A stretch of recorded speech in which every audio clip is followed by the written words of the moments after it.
you chat? Always.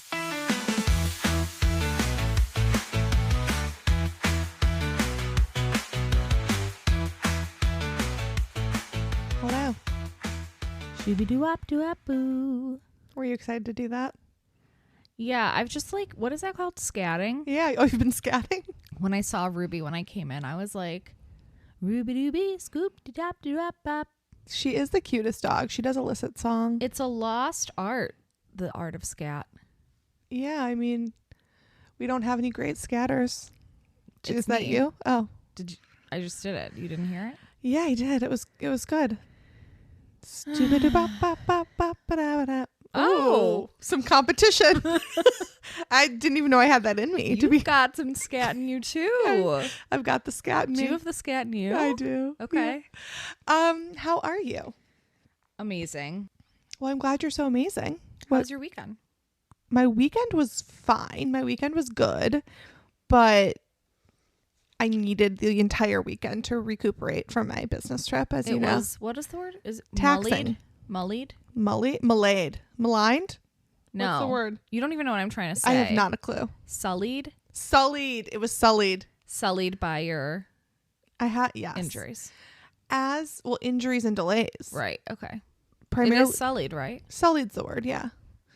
That's your word of the day. I, as you know, had to go to Austin for a work trip, which Austin is a beautiful place. Loved the work trip. I ended up with connections because there weren't flights that flew at the time that I needed, both directions, major delays.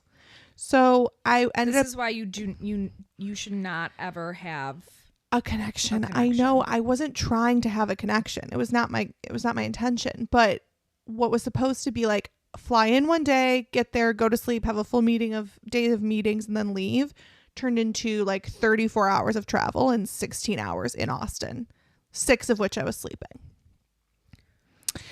So then, not gonna lie to you, I came home pretty drained. Yeah. And I needed the whole weekend to recuperate. I don't know why. I just thought you were gonna say I came home pretty drunk. Wasn't drunk. I'm not gonna lie to you. I did come home pretty drunk. Like the only way that I could cope with this experience was by just like. Actually, I wasn't opposed to drinking, but the Charlotte airport had everything closed at 10 o'clock. So when I was on my way home, I was desperate for food. Mm-hmm. Not a restaurant in our terminal was open. There was a place called Bojangles. Not sure if you're familiar with it, but the only item they had were chicken tenders. I actually love chicken tenders. So I was like, that's fine. I'll have chicken tenders. Bojangles sounds fun. Sure. It looked lovely. I ordered the chicken tenders. I said, can I have, I think I asked for honey mustard. And the girl was like, we don't have anything. And I was like, no, I know you don't have other food items, but like the sauces are prepackaged. She was like, no, we ran out of sauce. I'm like, oh, no worries. Can I get a lemonade? She's like, we don't have any beverages. I go, you don't have any beverages? She goes, no. I go, okay, just my sauceless tenders then. Thanks. And like, I'm really shocked that you even then decided to get the tenders, because if this bitch is telling me like, we don't have any food, we don't even have lemonade, but here are these really old ass tenders from like the ass crack of this restaurant kiosk. They were actually really good. I would be like, I'm absolutely not getting food poisoning before I get on my flight. Didn't even occur to me. I was so hungry. Rachel would have eaten my hand. So yeah, I wasn't opposed to getting drunk. I just couldn't find somewhere that would give me alcohol. I mean, I really do feel like if you had at least drank a little bit, then it would have improved the overall experience. You just had to face that soberly. Well, and they didn't even come through on the way home with the little American cookies that I love. You know, they give those little like, they're only on American. They're not biscotti, Biscoff or something. Oh, you meant American airline cookies. You thought I meant patriotic cookies? I thought you meant they come through with a little American cookie. And I was like racking my brain trying to figure out what an American cookie would be, like chocolate chip. No. I think honestly, the official cookie would probably be oatmeal. Oatmeal raisin. Oatmeal cookies. No, I combined raisin and oatmeal. Roatmeal. Oatmeal cookie. I'm only calling them that from now on. That's just efficient. Roatmeal. No one. This is gonna take off. That reminded me of that episode of Friends when they're trying to figure out the recipe for the chocolate chip cookie. Nestle Toll House. And this is the reason you're in hell. If you don't watch Friends, I'm so sorry. And on top of the delays galore, it wouldn't be a day that ends in Y if I didn't injure myself. And I sprained my big toe, which is probably one of the more embarrassing injuries that I've sustained. Classic big toe sprain. I mean, and it happened so quickly. I got water on the floor in this hotel bathroom, and I thought, before this happened, I had the thought, wow, this tile is really slippery. Not wet, just slippery. So I took my socks off. Big mistake. I took my socks off because when I stepped onto the tile with my sock, I got a little slip. And I was like, oh, no. Woo, you know. So I took my socks off. Just a quick little, your stomach leaves your body. Like I jolted a little and I was like, oh, can't wear socks. Took my socks off to wash my face and then must have gotten water on the floor. Didn't matter, sock or not. Boom. I skated right into the wall. Then I got to... And just rammed your big toe. Rammed. Whew. But not to do an ad for rock tape, but our chiropractor, who we love, who I actually also grew up with, I went to her when I got back and was like, hi, help. And she taped it with this rock tape, this like kinesiology tape. And it felt amazing. Like it was instant relief. I don't know the science of it, but like... That's not for us to know. That's not for me to say, because even if I pretended to know, it would be wrong. But it was so helpful. And here I am, telling the tale. Still painful, but not nearly as bad. So you're on the mend. I'm on the mend, but I'm eager for a day when I'm not on the mend. When I'm just Where mended. you're just mended. Exactly. Unagi. Where I'm just mended. How was your weekend? My weekend was good. It went by really quickly, actually. Like when Monday came, it was all too quick. The kind of quickly that makes you feel like I'm not ready for Monday, or like so much fun was had. I mean, it was a good weekend. I'm not like, what an amazing weekend. I didn't do anything special. It was a lot. We went to see the little twin babies. Yeah. How could we forget? We saw the twins. We spent some good time with the twins. I was helping my sister-in-law with wedding stuff. We went to the pool. We did do the pool together. Yeah, you had a pretty like standard weekend. No news is good news. That's what I always say. And we did finish that documentary show we were watching, Lenox Hill. Oh, wow, you started that a long time ago. No. Started like 2 weeks ago. Oh, well, I'm sorry. Not everyone finishes shows that they start in 1 second. Blink of an eye. we are committed to the craft of TV watching. Yeah, you're like, okay, yeah, we're gonna watch. Then 2 hours later, we finished that 8-episode series. It's Here's like, huh? Here's the thing about Tyler and I. We aren't quick to take people's recommendations, but when we finally do, we commit. And that's something nice. You guys literally never recommend anything to us.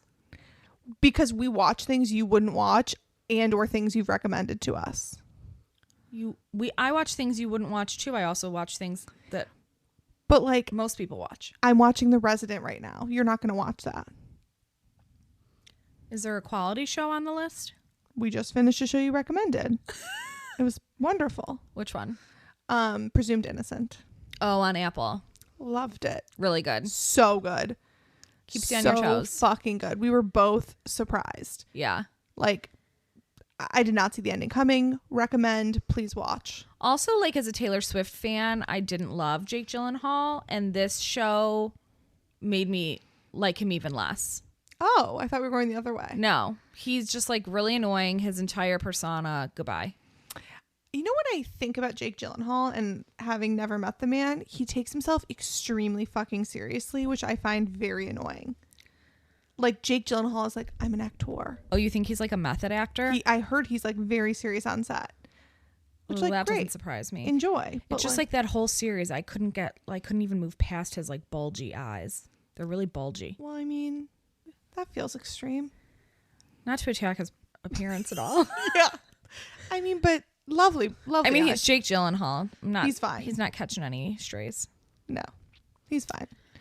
But yeah, we commit to a show and then we commit. We watch like an episode or something a night if we can. We will when you have a baby. we watch probably 2 episodes a night. And then the thing where we get you, and I told Mike this the other day, we lap you because we get up early enough to watch a show in the morning while we have our coffee. Yeah, and that's you would really literally weird. never do that. I would absolutely never do that. Even if Mike and I are up early enough to watch a show in the morning, I'm not turning on like a show that I'm binge watching in the morning. And that's where you and I differ. It's so nice. Like, it's so... No, Yeah. I don't want to watch that in the morning. In the morning, I want to watch like fluff TV or the news. Or not watch something. Like if Mike and I are both up, we're not like watching a show. We get up. One of us goes to make the coffee and take Ruby out. Then the other person goes to get the coffee when it's done. Sometimes, like today, we didn't put the TV on. But like if we're in the midst of something and we want to crank it out, we're like, oh, let's watch another episode. That's really weird. I don't think it's as weird as you think.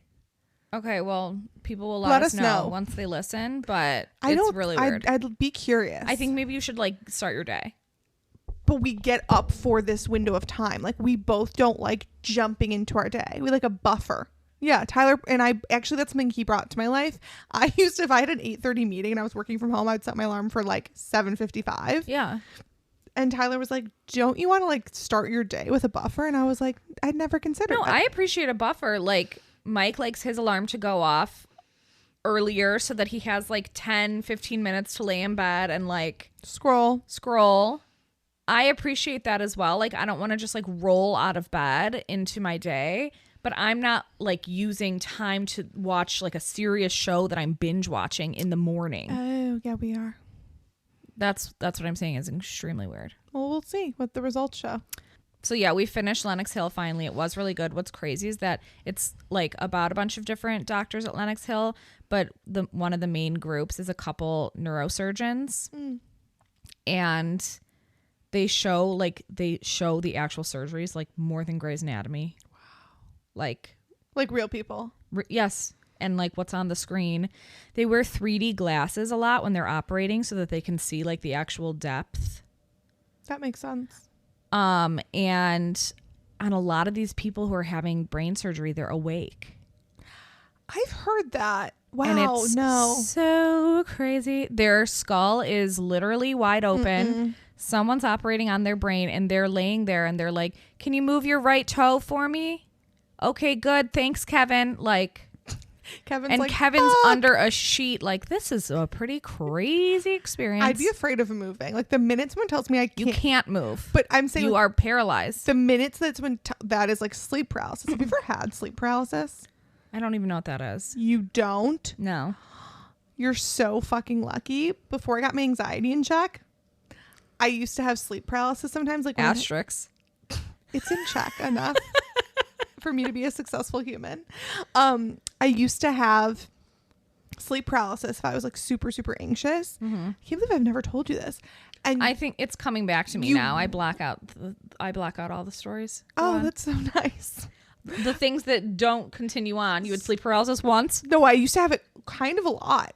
And I would wake up in the middle of the night and like feel paralyzed, but be awake. But like could not move a limb. Couldn't move a body if I tried. Couldn't move a dead body or my body. And I would literally just lay there. And I don't know how long it was because like I couldn't look at a clock, but like it felt so long. I'm sure it was just a blip of time. I think it's maybe a dream. I don't think it is. I think it's like actually a thing. No, I think you're dreaming. It sounds just like a bad dream, which is something we all have. It's not. It's not. I hate when you minimize my medical conditions. A temporary inability to move or speak while falling asleep or upon walking. Sleep paralysis most often occurs in people who have narcolepsy or sleep apnea. Wait, I don't have those. Exactly. But I did have this. I think what this was a bad dream where you're laying in bed and you're like, I can't move my body. And then you wake up. No.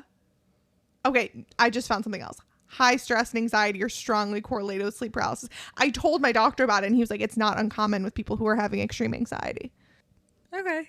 Well, I'm just repeating what my doctor said. How can you confirm that sleep paralysis? What's the difference between that and just a bad dream where you can't move? I think the difference is like one is you're asleep. Sure you're awake. Yes. You open your eyes and you're looking around the room. Yes. Like you are awake. Like you're like, oh, I'm going to. No, I'm not. You open your eyes and you're like, I'm going to roll over. Yeah, and you cannot. Really? Really? But then you're dreaming. No, you're not dreaming. Okay. I don't get it then. Okay, well, I'm glad because it's not fun. So that was a recap of our extremely fun-filled weekends. Okay, so you ready for my icebreaker? Yes. What is, in one line or less, like we can't get like a whole paragraph, what is the best advice you've ever been given? Like just general advice. Okay, you go first while I think. I don't know if it's advice as much as like a mantra that your mom actually always says, and I love it and I really believe it. The best advice you've ever gotten is from my mom. Super dead. Well, it's not advice, it's like a mantra. She always says, pray for problems that money can fix. It's pray for problems that can be fixed with money, but yeah. Well, semantics. And that was something her mother said. Well, it's a beautiful sentiment. Well, give credit where credit is due. I think your mom would be a fine place to give the credit.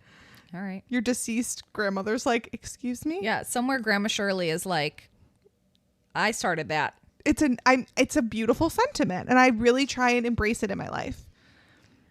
Coming off of the complaining about replacing your air. But I didn't have like meltdowns. I was like, well, of all the problems we could have, okay.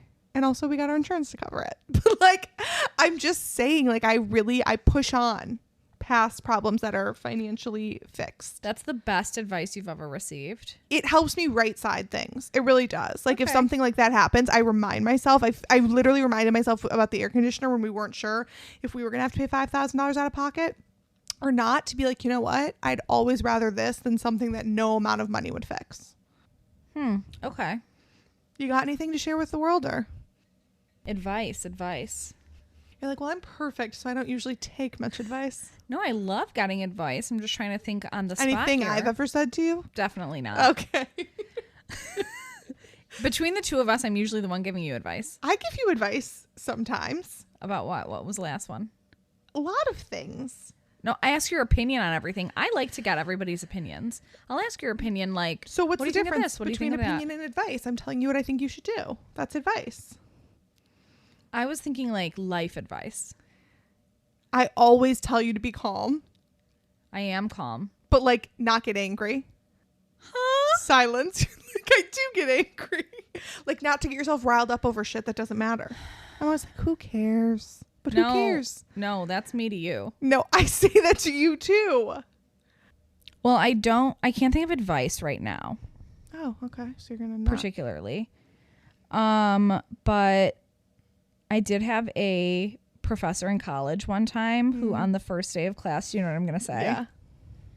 On the first day of class, he said, if you take anything away from this class, I hope it's that you learn how to live forever.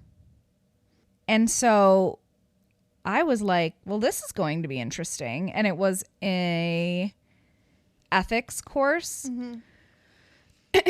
And throughout, like, you know, he didn't really ever teach you how to live forever in the class, but Because there'd be a line out the door if that was part of the class. yes, exactly. But through like the different topics that we went over, you're supposed to just kind of like take away the answer. And the question on the final was like multiple choice and then an essay question. And the one essay question was, how does someone live forever? And if you didn't get it, you didn't get it. And are you going to share it? I am going to share. The answer is you live forever by having a impact on people while you're alive. Because if people are not talking about you or talking about things that you passed on to them, etc., in the future, then when you die, you die. But if you pass things down to people and like this mantra that you just said from my mom, who came from her mom, if you pass things down to people and they're like talking about you and experiences with you and that is then passed on to other people, then it's almost like you're there, and so it keeps your presence ongoing. I remember he told you guys in like a very succinct way. He was like, you die twice when you die, and then the last time someone says your name. And I was like, damn. Because like there will come a point where like certain people are just gone. They don't know you at all. Chills. Yeah, I came home. I mean, I did obviously get an A in the class because I understood the point, but I came home and I told you I was like shook. back to our sorority house. I was like, hello, this was the craziest class. Well, let's live forever. Here's to living forever. Do you have any interesting stories for me? I do. Did you see that?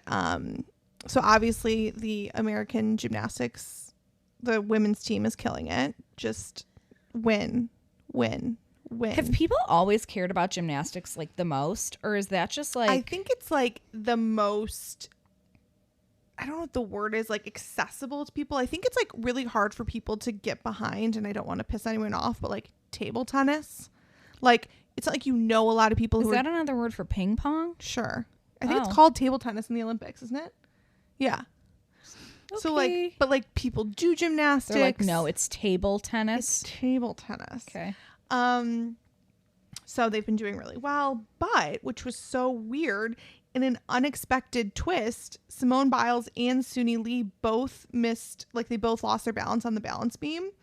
And so neither medaled. And there were a bunch of people online being like, is the balance beam okay? Like these two fucking goats are not, they weren't expected to not do as well. Correct. And I watched the videos. Did you see them? No. Simone literally treated falling off the balance beam like a minor inconvenience. Like, I would be so pissed. That's why she's an Olympic athlete and I'm not. But she just like hopped right back up and like kept on going. And she'll have another chance. She has one more chance at a medal. But she's already, is she not the most decorated gymnast? She is the most decorated gymnast. Really? Yeah. Wow. I actually saw a couple interesting things. I know you had to have seen the story about the boxers. I did see the story. I didn't like Dive into it? Yeah, I didn't dive in. Okay, let me give you a brief overview. So there's an Olympic boxing gender controversy. That's the headline. Okay. Basically, two female boxers. I don't know if it's Iman or Iman, but Khalif of Algeria and Lin Yuting of Taiwan. Both are boxers in the Olympics, both female. And they failed a gender eligibility test in the past. They both did? They both did. Okay. And What is a gender eligibility test? good question. Something we're all also wondering. But so they've always competed as women because they were born women and identify as women, and Women all around. they are women. Yeah. The IBA, which stands for the International Boxing Association, disqualified them from the World's Championships in 2023 because they didn't meet eligibility rules. Okay. And this is based on, and now they're defending their right to compete in Paris and questioning the validity of this unspecified gender test. The IBA said in a statement at this time that Khalif and Lin had failed to meet eligibility rules following a test conducted by an independent laboratory. IBA President Umar Krevlev told Russian state media that it was proven that they have XY chromosomes, which is seen in men, as opposed to XX, which is seen in women. So it is medically possible for women to have male chromosomes, which is rare cases. Separately, there are a number of health conditions, most notably polycystic ovarian syndrome, PCOS, that can cause women to produce excess male hormones. So it's not just someone being born You could develop it through this intersex, yes. So you can just test as having an XY chromosome. And it says the test conclusively indicated that both athletes did not meet the required necessary eligibility criteria and were found to have competitive advantages over other female competitors. So also caveat, the IBA, this thing that conducted the test for the World Championship, they are no longer a governing body of Olympic boxing. So there was obviously some shady shit going on there. The IOC, which had already overseen the boxing competitions for the Tokyo Olympics, officially voted to de-recognize them. So why are we even discussing these people? They're irrelevant. Exactly. So Khalif competed in these Olympics. The girl that she was fighting against Tapped out. And then there were all these like, you know, outcry for this isn't even a female boxer. And this has been like circulating on the conservative news sites because a million people have said like, and did you see that man is competing in female boxing? Which is troubling. Beyond troubling, but also like, just to clarify, troubling that people think that that's a man. Oh, right. Yes, in case that wasn't clear. But what's so crazy to me is like, I don't mean to say they, but the sort of person who's like glomming onto this needs such little evidence to believe something. Yes. Like you don't click into anything. Like you'd think with the amount of clickbait that we have, people would be more diligent. You know, like 40 years ago, you didn't have clickbait. Like there was news and that was it. Now we live in this clickbait world. So you'd think people would try to be a little more discerning because like, oh, there's landmines everywhere. Like shit can't be vetted. But people are like, I read it. It's true. There's like a fear. There's a deep fear in the conservative group, like not politically at all, but just more conservative people, that like gender is going to go away entirely. Yes. And so like people seem very triggered when something like this happens, you know, like they're like, it's like there's a like fire of panic because they're like, this is what we thought was going to happen. Yeah, like it's they're like, and now men are competing in female boxing competitions at the Olympics. Yeah. And so I get that it's very like concerning. I think that there's a place for women's sports and a place for men's sports. I also don't think that men should compete in female boxing competitions. There is a totally different stature to a man versus a woman that might make it unfair. And this is not that. This person is a woman. This person's a woman. And beyond that, there's like, does she have to come out naked and be like, look at my tits in order for weirdos to believe? God, I fucking hope not. But please do. I just think there's this like fear also that like they're always bringing up the bathrooms, like, you know, and then there's men and women's boxes. No, not the litter boxes, like men and women's bathrooms. It's like, first of all, that's not where we're headed, but also like, I don't know if anyone's ever been in a women's bathroom. It's a whole row of stalls. So I don't care what the fuck or who else is coming in and out of, like, they're always like, we can't do this because there's going to be pedophiles in bathrooms. It's like, first of all, I actually don't want to share a bathroom with men.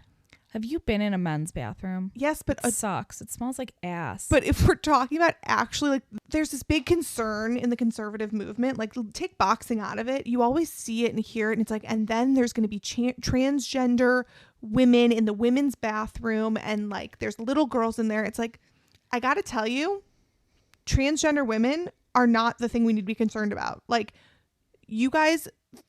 So the fear for those people is that these trans women who assumingly have not had bottom surgery are going to come into the bathroom and whip their dick out in front of a little girl.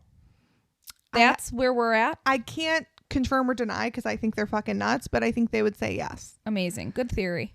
But it's like, gotta tell you, they just want to be a woman. They don't want to interact with anyone else in the bathroom. They just want to be a woman and go into the bathroom. That's very different than a predator who doesn't give a shit if they're a man or a woman going into anywhere. Like, we're assigning fears to things just to drum up hate. Yes. And I think it does go maybe a step further. And this is a totally different tangent of like, I thought you were going to say the people who identify as like cats or animals, or they don't identify as any gender at all. And there's a lot of stories that come out about like kids who want to have litter boxes in the bathrooms at school because they're cats and they need to be able to use the bathroom. And I think, you know, that's too far for me personally. Totally. And it's a non-issue because if you identify as a cat, you won't be boxing in the Olympics because like cats don't box. But also cats don't go to school. So true. Maybe it's like a long game to not go to school. Shit, I wish I'd thought of that when I didn't want to go to school. You know what? I want to go to the 4th grade, but I'm actually a cat. I'm a cat, and cats just lay on the couch all day. So I'm gonna need you to leave. I wonder if like districts reply with like, if you identify as a cat, then we don't actually have to provide education to you. We serve children.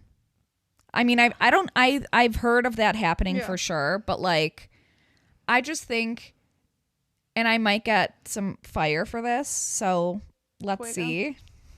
But put on your fire suit. Yeah. Luckily you have a smoke detector now. You'll be able to smell it coming. Amen. There was that story that came out a few months ago about it was at the college level, I'm pretty sure. It was like an NCAA athlete who was on the swim team. I don't remember this. And it's a trans woman. It's a trans woman who was on the female swim team. There were a lot of people saying like, this isn't fair because she kept winning. Right. Everything. And they were like, this isn't fair. This person, like, although they identify as a female, they have like the genetic and biological makeup of a man who's man. Yeah. No, I get that. And in that scenario, I really remember feeling torn. Like, it sucks that it feels like there's no place for that woman as an athlete because like, she identifies as female. She just wants to be on the swim team. But at the same time, you do have an advantage over other people, and there's nothing you can do about that. I don't even know the answer. But I also feel like maybe it's not fair to the other swimmers. I wonder if, and this is like so Am I about to get like lit aflame? No, I'm sure. No, because I don't know the answer, and you're not saying there is an answer. But I wonder if where was never made the distinction. It's kind of like how there's a movement to take like actor versus actress out of the Academy Awards and just like say best actor, and it could be either gender. I wonder if we hadn't been so gendered about things, and like kids just all learned things at a certain age and like progressed, and it was just all competed on an even playing field. There certainly would be things that women have an advantage of over men, but I wonder how that would have affected it. Or if like gendering everyone so early on and like men's based, like when you're little, like why am I on like, it's how when you play soccer when you're 4, you're just on like a team. Right. I mean, I think for sure, like rising tides raise all ships or whatever it is, like on those sports that you have men and women. Right. I think like men aren't always faster, are they? Like in running? In general, probably. Oh, well, that sucks for us. Can't run as fast, we can't swim as fast. Yeah, so I guess we're not as fast, but I was gonna say like, or as strong.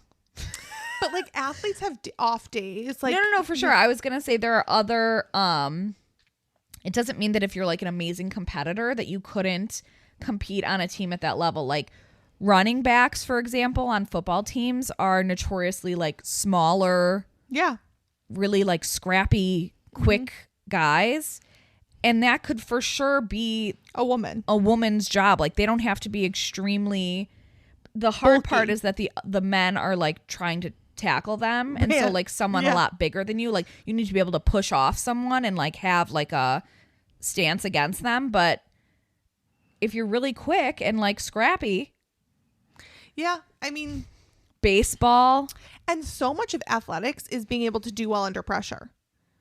And that's a neither male nor female trait. Like, amazing athletes crack.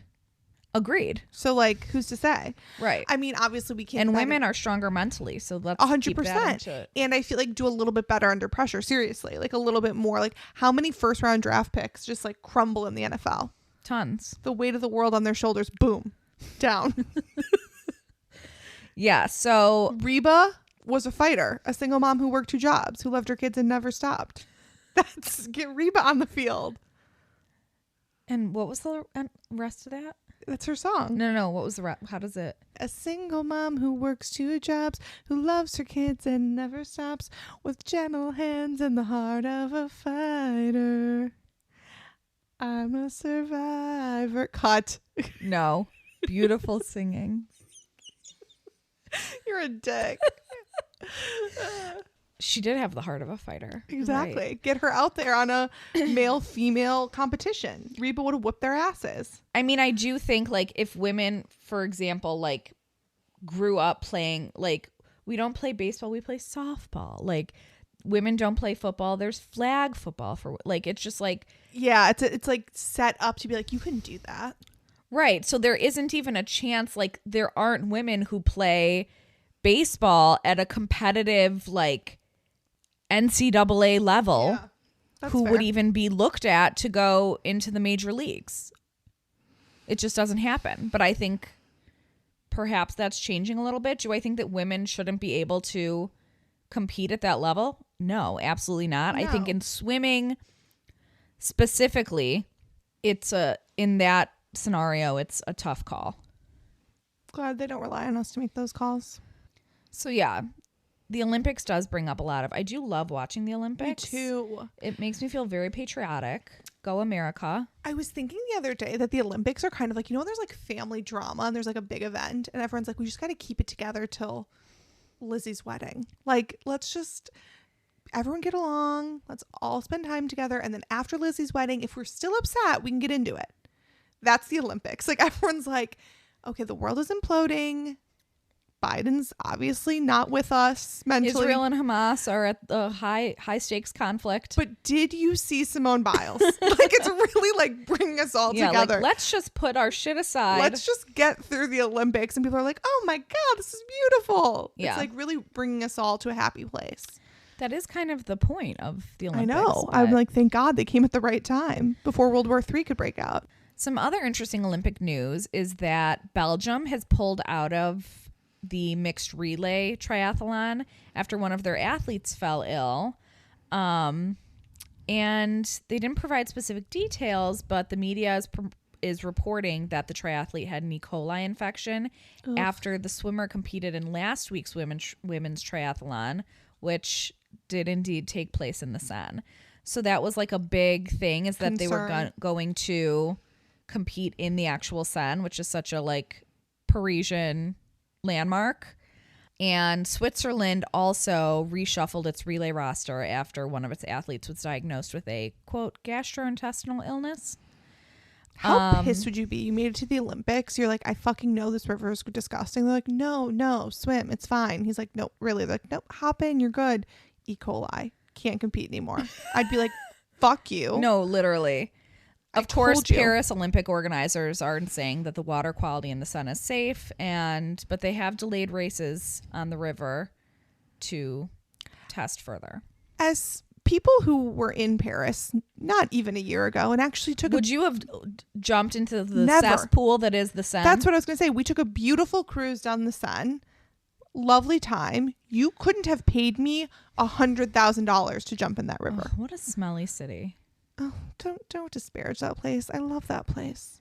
I mean, they're making it look extremely beautiful. It's stunning. They're not making it. It does. It just doesn't have the charm for me that it has for you. It has the je ne sais quoi. It smells bad. That's in your mind. Like No, you smelled it too. No, you're Not like, this last time we were there, not when we were there in the fall, when we were there in the summer. yeah, the summer's a smellier time. It was smelly in the summer.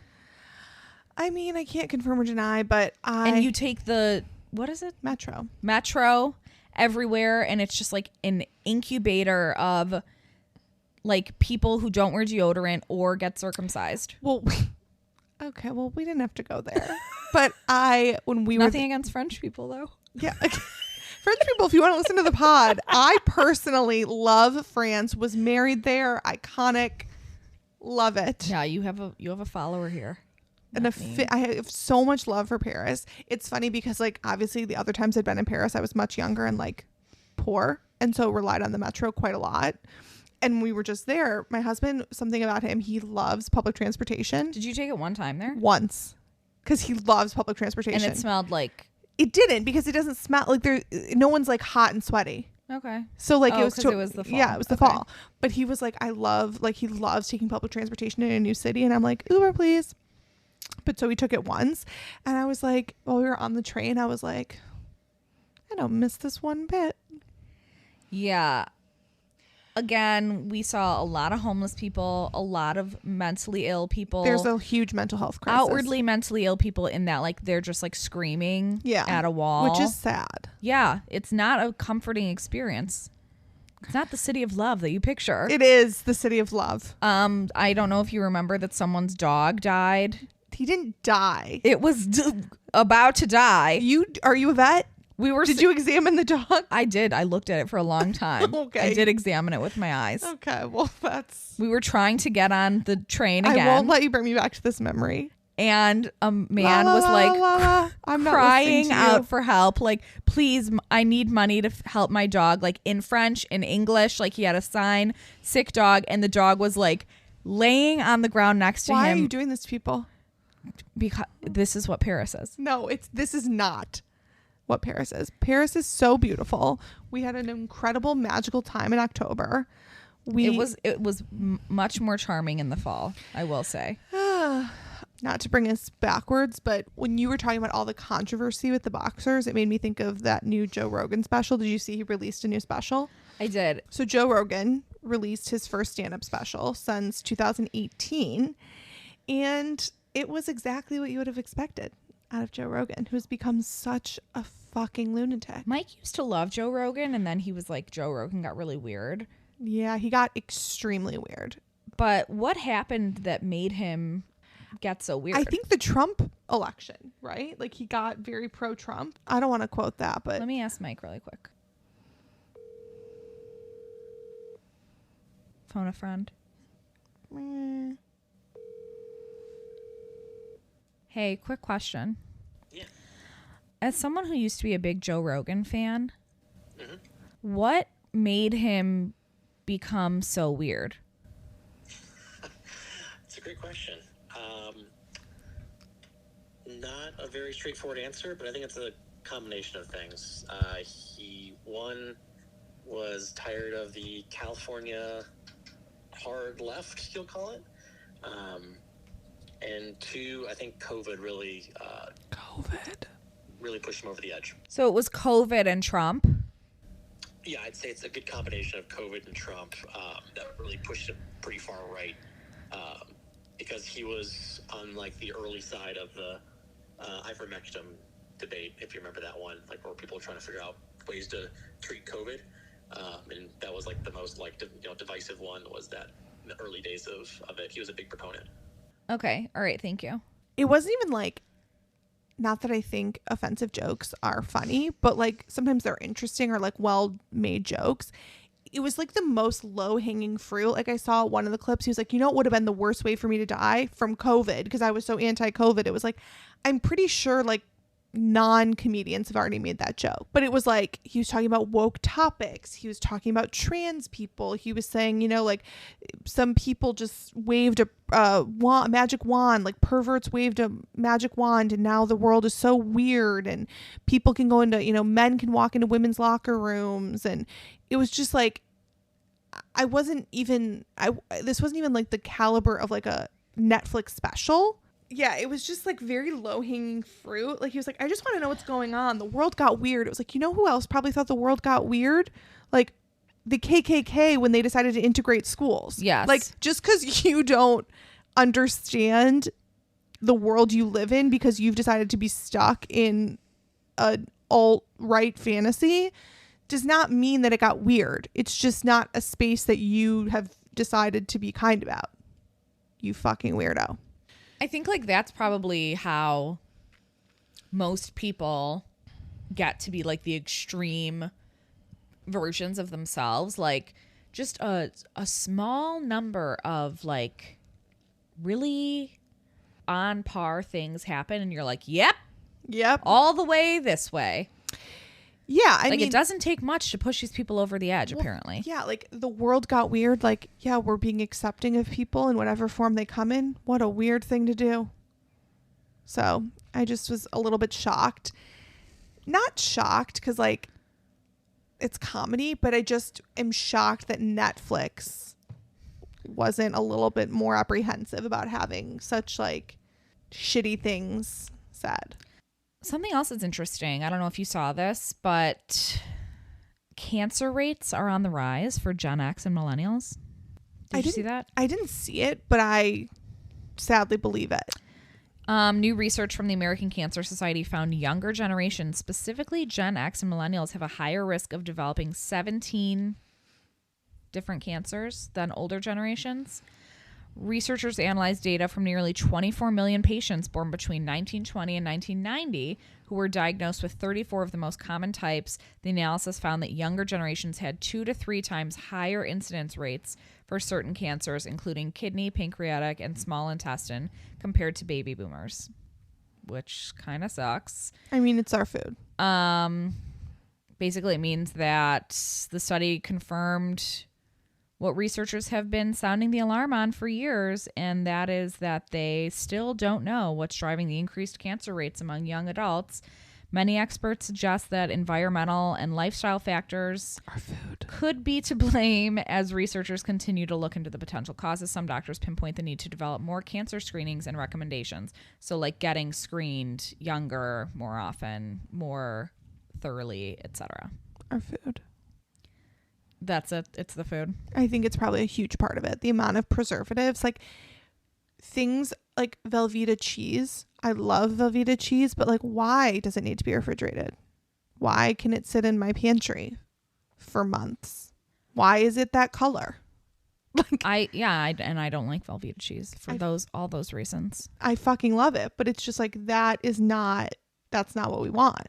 It's not what we want, but also it makes you think like it has to also be dietary. Like it's not just the food, but it's the way we're consuming food.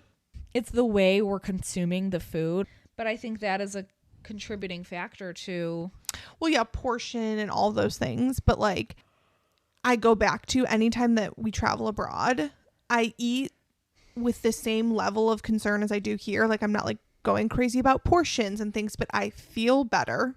I don't gain weight. It's like we're dousing our food in preservatives and chemicals. And then we're like, why are we not surviving? It's like, Is it just American millennials and Gen that would be Xers? Interesting. Probably, but I don't know where'd the research come from? American Cancer Society. Yeah, then that's American. I would assume. Yeah. Wow, it's pretty upsetting. So in addition to it being like one of the most dangerous developed countries to give birth in, if you survive giving birth, you have a 2 to 3 times higher likelihood of getting cancer. Yep. That's just really a treat. And cheers to that. I have a dilemma for you. What is it? Wedding related. Ooh, my expertise. You can share your expertises. It's a People story. Like from People, the magazine? From the magazine of People. I thought you meant like it's not a tiger dilemma. I was like, got it. It's about people, not tigers. Okay. It's about when you're invited or not invited. Okay. So this People story says bride and groom are sending "you are not invited" cards to friends and family before their wedding. The gist of the article is that like in their area, a lot of times people will like just come to the wedding as if it's like a barbecue. Oh. You know, like your friend from so-and-so, and they're like, so-and-so's getting married this weekend at the whatever. And they'll just show up. And like people will just come. Okay. And so luckily that's not a thing where we live. No, that would be a huge problem. That would be a big problem. Can you imagine if someone just showed up at our wedding? We're like, you flew to Paris without an invite? Yes. They're having a small garden wedding. And they're on a really tight budget. And so the cards say, because we're having a small garden wedding, you're in our hearts on this special day, but unfortunately we won't be able to celebrate with you in person. Stay the fuck home. Don't come to our wedding.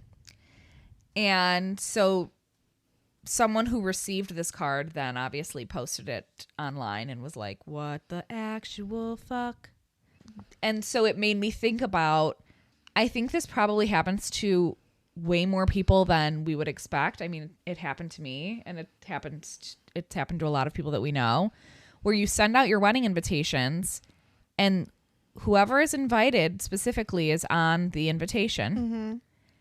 And then someone texts or calls you or your mom and says, hey, just checking, is so-and-so invited?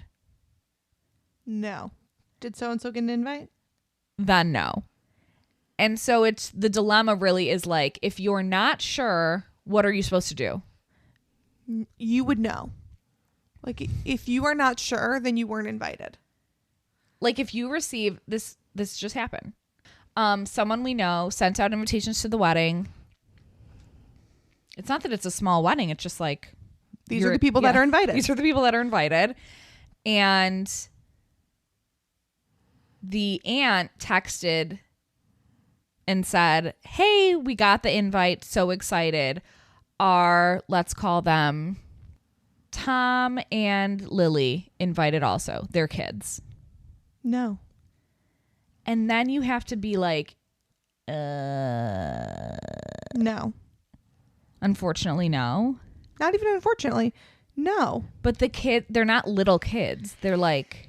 But that's where it's like, people are, I mean, I have so many thoughts. They're about like this, adult kids, but just like not close to you. which is like, if their name, it's like a very foolproof system. I know. It's so simple. I don't know why people don't understand it. We could have made it like, we couldn't have made it any easier.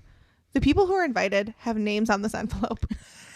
And if their names are not on the envelope, they are not invited. The wedding invite should come with a card that says that. No, but it's like, because I know this does happen to people, but it's like, But then you feel like you have to kind of say like, yeah, of course they're invited. nope, no, No? no. Because now you're making it confusing. Then it's like, well, a bunch of people are going to text you like, is this person invited? Is this person invited? Like, there's ambiguity. Like, it's very clear. The system is, are you invited? Look at the envelope. Your answer remains. Yes. The only reason I think those cards are kind of weird, and obviously I don't know their like vibe and if people just show up, but like it would be offensive to someone like me who had no intentions of just showing up to receive that card. Like, I wasn't planning on coming. You'd be like, thanks for twisting the dagger. I think what you really should do in that instance is, if that's the vibe of the community, like, tell the people you've invited it's just you. Don't invite strangers. Don't mention it to stragglers. Like, no stray beagles. Like, no stray beagles. Like, you are the one you're the people who would be telling other people. Right. Rather than communicating. Because how do you even know you've hit all the people who might show up? Yes, agreed. I just think it made me think about the more common problem of when you receive an invitation to something and it doesn't say like, or even sometimes it'll happen on a smaller scale. Like if we're planning a dinner and someone will say like, are the husbands coming? Well, that's more ambiguous. Like someone will say, they'll say like, oh, and should I bring Yeah, like, are the husbands coming? Brian? And yeah. you're like, God, we don't want Brian there. But that's a little bit more understandable because we didn't mail out invitations. I know, but it does just like once someone asks, then you kind of always feel like you have to say, yeah, of course. Yeah, Brian. I don't think so. No? Because I think that does not, specifically with invitations for like weddings. if us and just our group of friends, just the girls are getting together and someone says, should I bring Brian? I'd be like, no, it's just the girls. Yeah, you're right. Or like, you can, but he'll be the only husband. You can, but he would be the only guy there. But I think that's like a little more ambiguous. I think you're fucking with the system if someone texts you and you didn't put them on the invitation, because now you've opened, like, now that aunt is talking to someone else and they're like, yeah, and then I texted them and they said, yeah, they were invited, and then they're like, oh shit, were my adult kids invited? Like, you've opened the door to chaos by not enforcing the system. Yeah, I think probably the best thing to do in that scenario when rogue aunt reaches out to you and asks if her kids are invited. Again, if they're like little kids, you just say we're not going to have little kids. Yeah, but if they're adults, you just say like, no, I'm so glad you asked. Love them, but we're having we're really tight on we have numbers. A limited number of people, and so unfortunately, just because we don't get to see them as much, they won't be there. But they are welcome to check out our registry. But if they do want to help us celebrate or show us how much they love us in any way, they can purchase us a gift on crateandbarrel.com. Like, if it was so important to them to find out if they were coming to my open bar, they must definitely want to send me a gift. They must really love us. They must really love us. Yeah, I don't know. I think it's tough. You don't. I feel very calm about it. You're like no. no. Let's put it in your scenario then. Okay. for you. Let's say you and Tyler were getting married, which you already have. Easy to imagine. And not your family, because you would be meaner to them. So let's say someone in Tyler's family. Let's say Tyler's random Aunt Lucy, who's not like, who's not like extremely close to the family, but like you do see her at holiday celebrations. You don't really see the kids that often, but you did kind of like grow up together, Tyler being. Let's say you invite her to the wedding, but the kids are not invited because Tyler's like, those kids were always really weird and like, we're just not that close, whatever. So Aunt Lucy texts you, Okay. you being you and not Tyler, and says, hi, sweetie, so excited to celebrate the wedding. I just want to see if Frick and Frack were also invited. They weren't on the invitation, but we weren't sure. Hi, Aunt Lucy. To your new in-laws, you say. Hi, Aunt Lucy. Well, first of all, I make Tyler text them back. No, she texted you. That's fine. To I'll your say- phone. I'm like, hi, Aunt Lucy. So good to hear from you. I'm going to connect with Tyler and he'll shoot you a text. No. Yes. He'll shoot you a text in denial? That's really awkward. No, because I have to check with Tyler. It's his family. And then I walk over to Tyler's phone and I say, I need to craft a text for you to Aunt Lucy. And then I You're write, not going to respond yourself? I mean, I would, but this is probably I more. think you respond from you and Tyler and say like, hi, Aunt Lucy. We're so excited to hear from you. Yeah, and we're Tyler and I are Tyler here and I, together. Yeah, you're right. We're so glad that you're coming. We appreciate you reaching out. Obviously, as you know, we're having a very small wedding, so we would have loved having Frick and Frack. Love them. Huge fans of Frick and Frack. Frick and Frack bring such joy to our lives. We are the co-presidents of their fan club. But because of the limited number of guests, we unfortunately aren't able to have them there. But we can't wait to see them at Christmas. Toodles. And you wouldn't feel bad about it. No. Because like Frick and Frack are not part of our lives. They just want a free trip. Okay, well, that's the answer. I agree that you do have to like You have to hold nip the it in the line. bud. Yeah, you have to hold the line because like then it's just it spreads like wildfire. It's floodgates. And have then you're opened. sending out cards that say, To not even everyone. How can you possibly catch everyone? yeah, you're sending out cards to the whole world that says if you didn't get an invite, you're not invited. Can you imagine how pissed you'd be? You sent these cards, you printed them, you put stamps on them, you sent them out, and then people still show up. It's like, I didn't think to send that to the Smiths, and here they are. It's like, well, Why the hell would they come? geez, did you send this? Oh, we didn't send them a card. Hi, sorry, here's a card. Well, I hope that helps if you've received an invite and someone part of your family was not on there. They're not really just invited. means that they're not invited. And that's okay. Yep. Not everybody can come to everything. All right, well, thanks for calling, Frick. No problem, Frack. Call you later. Love you. Bye.